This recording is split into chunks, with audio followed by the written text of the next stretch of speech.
This perhaps is not going to be the message you expect from someone who generally comes to you to talk to you about hardcore business principles, staying focused, staying disciplined, minding your cash flow, taking action, all of those things that we know we must do as part of our damn plan.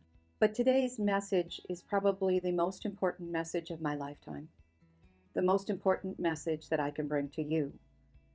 And I believe that if you watch through to the end of this video, you will hear something that you need to hear today.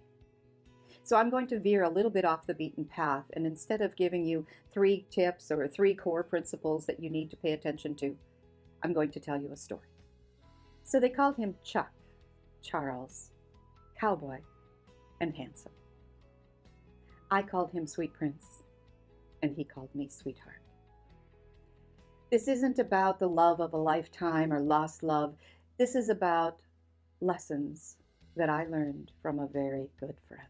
Chuck came into my life at a time when I perhaps needed to hear this more than I even knew.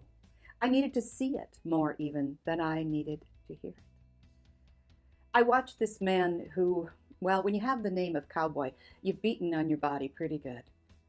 And at the age of 62, he was still kicking it hard, because he had a mission. He had something that he said he would always do very close to his heart, and he wasn't stopping until the day he accomplished it. He did stay focused. He did stay disciplined. He took action every day, and he did those things that he needed to do to achieve that goal, that singular goal. You see, he raised beautiful Belgians, and with those Belgians, he entered into national pulling competitions. It was a sport I knew nothing about until I met him.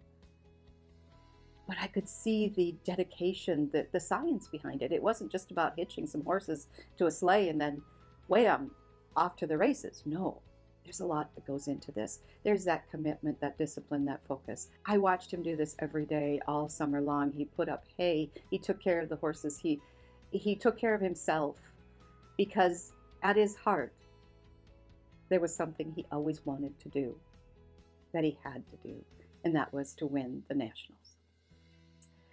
First time he took the horses out in competition, he missed it by 17 seconds. The second time was a little bit better, but disheartening.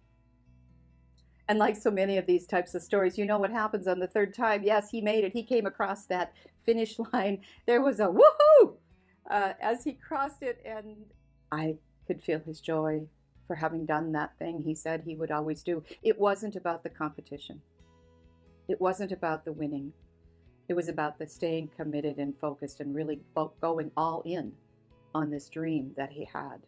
As I watched him, I realized that some parts of my life were still a monument to unfinished projects, unfinished things I would do someday. And I still had huge dreams in my heart. And he taught me that no matter what, do it. Go after it. Do it. Go after it. Just do it, woman or man. Just do it. Don't die with the music in you. Don't die saying you wished you could have. Make no excuses. And then there will be no regrets. Well, for all the time that I knew Chuck, every morning at 5:30, as he got up to take care of those horses, I got a little text that said, "Good morning, sweetheart." And then one day there was no text. At the age of 62, he was gone, with no regrets, with a heart as big as the horses that he drove, and stories that lasted for days amongst his friends. But most importantly, he taught me, and I want to tell you, that if you have something that you must do, something you said you would always do, something that is in your heart, don't wait. Now is the best time there ever was. There is no perfect time for all the stars to align. Now is the best time to do what you'd said you would always do. So with that in mind, find that focus, find that discipline, be true to your own heart, and you just have a good damn